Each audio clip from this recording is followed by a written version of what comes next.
আসসালামু আলাইকুম ওয়া রাহমাতুল্লাহি ওয়া বারাকাতুহু। প্রিয় বিশ্ববাসী, লক্ষ্য করুন, আমেরিকার দুই নীতি অবলম্বনের কারণে, মুনাফিকির কারণে ভয়াবহ অবস্থা। তারা নিজেরা দাবি করে মানবতার পেরিয়ালা নামে, অথচ এটা হলো জঘন্য মুনাফিকের আলামত।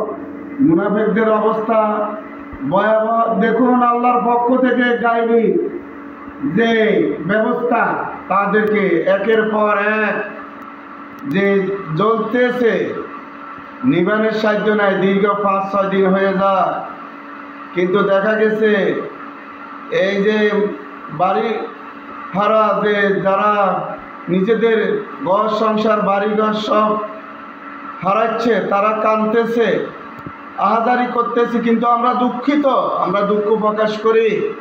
এই জন্যে তারা তো মানুষ, তারা আসলে মুসলমান নিধনে পায়। তারা ফিলিস্তিন, লেবানন, সিরিয়া মুসলমানদের যে অবস্থা জুলুম করতে আছে, নির্যাতন করতে আছে, অবুঝ শিশুদের আর্তনাদ, যেখানে আশ্রয়স্থল সেখানেও তারা ইসরায়েলিরা তারপরে বোমা বর্ষণ করে, বিমান হামলা করে অবুঝ অসহায় নারী, শিশু, বৃদ্ধা, কৃষকদের উপরে জুলুম নির্যাতন করতে আছে।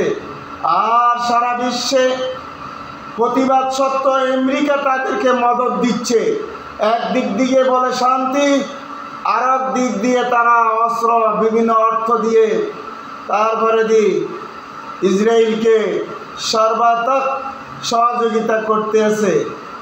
এবং তারা জাহান্নাম করে দিবে বলে তাদের নবনির্বাচিত রাষ্ট্রপতি বলতে আছে যে ফিলিস্তিনকে জাহান্নামে পরিণত করবে।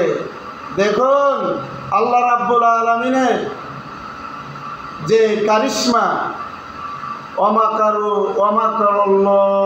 আল্লাহু খায়রুল মাকিরিন।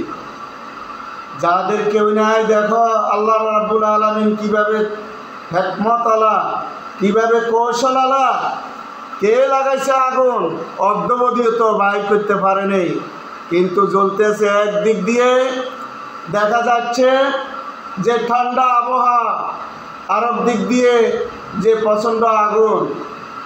এই ভয়াবহ তা আল্লাহ রাব্বুল আলামিন যে মুনাফিকদের অবস্থা, যারা নিজেদেরকে অনেক ক্ষমতাশালী মনে করে, শিক্ষা নেওয়া উচিত। আল্লাহ রাব্বুল আলামিন কাউকে ছেড়ে দেন না, ছাড় দেয় তবে ছেড়ে দেন না। আসসালামু আলাইকুম ওয়া রাহমাতুল্লাহি ওয়া বারাকাতুহু।